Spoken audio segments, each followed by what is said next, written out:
Okay, this is going to be a pretty boring chain sharpening video, but this is how it generally goes.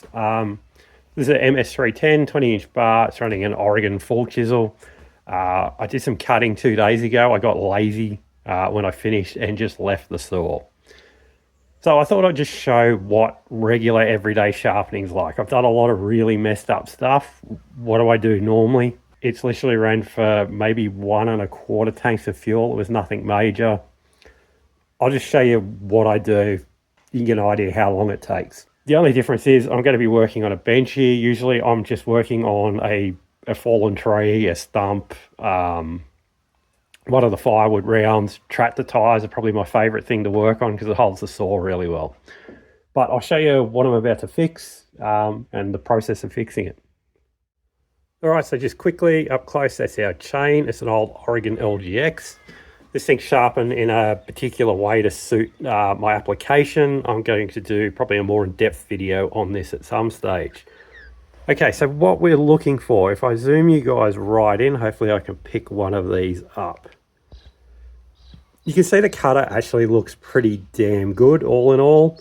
If you view this in the sun, if I could get it to catch it the right way, you can see up on the very corner, there's just like a slight glimmer in the sun. That's just as the corner's starting to fail. So this chain still cuts, and it still cuts pretty damn well.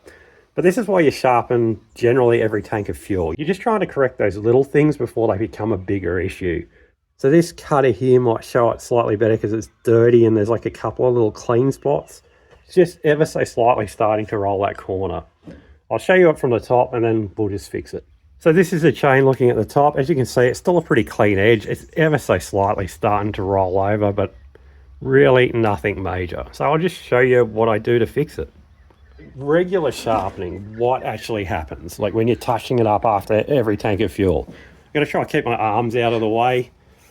I generally don't secure the saw. I just go with one hand for this kind of thing. There's nothing to actually remove. So my way of securing things on this side, I usually push against the depth gauge with my thumb. On the other side, I push against the back of the cutter. But I'm going to modify my technique ever so slightly so you guys can see it. Let's grab our file in an awkward angle here, but make it work.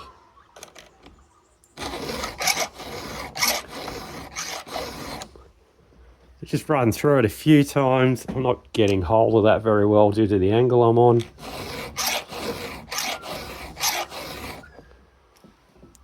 Yep, that one's good enough. So you just work your way back through everything. I'll show you that up close actually, and then I'm going to change the camera angle so I can just work. So there you go, that's that cutter that I've just done. Got a bright shiny surface. You can see just on the edge, looks a little dull. That's just that an ever so slight burr that's formed on the side. They usually just flick off. I don't worry about them. But we've got a good looking corner. Everything's working. That'll do. So let's go through this whole thing. You can see sort of how long it takes. So I'll just work through this side, flip it around, and away you go. So I only file right-handed. I can't do it left-handed. People can, but I'm just not that good, really. I suppose if I practiced, I could probably do it, but I have a technique, it works. When you're moving the chain along, push it in the direction of travel, preferably with the file. I've seen people cut themselves up doing this. It's not worth it.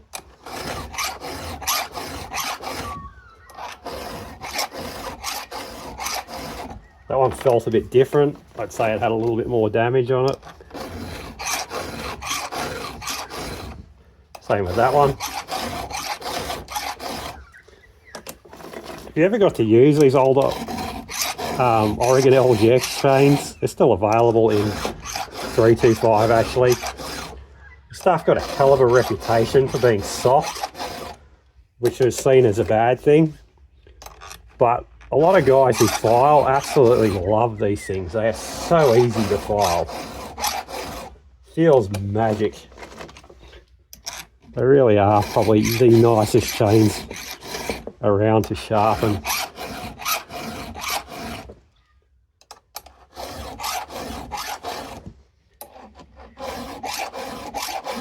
All right, that side's done.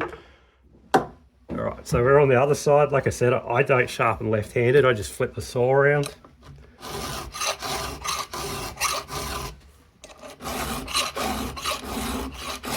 I'm faster at this side because I don't get as cramped. So this is exactly what you do. Just sit on the chain brake there because I'm an idiot. This is exactly what I do literally every tank of fuel. Just a light touch up.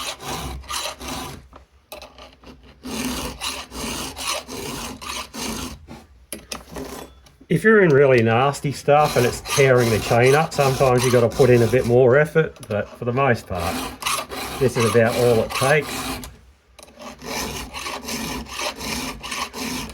Different chains require different amounts of effort to do this. Things like the Stihl 404s, there's a lot more metal and it's just a harder tooth. You're putting a lot more force on it. It can be easier to run your finger down the side of the file while you're doing it, like that. But these, I just grab it however's comfortable. Got a bit of bush stuck in that one still.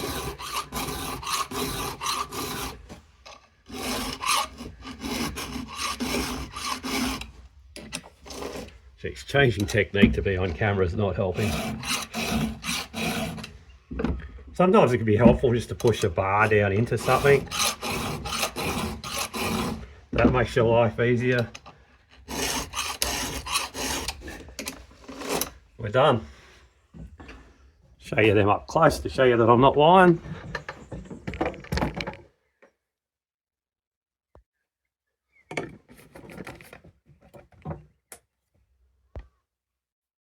Well, that's it.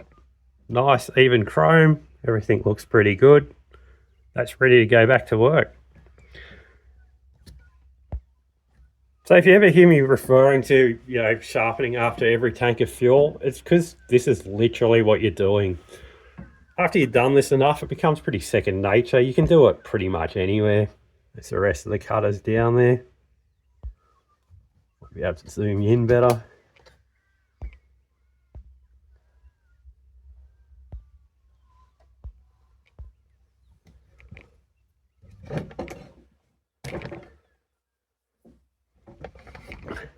So yeah, that's the process. So that's the basic process, just run it out of fuel. I generally do that first. I can grab hold of them while it's still pretty hot. Sometimes you just wear a glove on your left hand.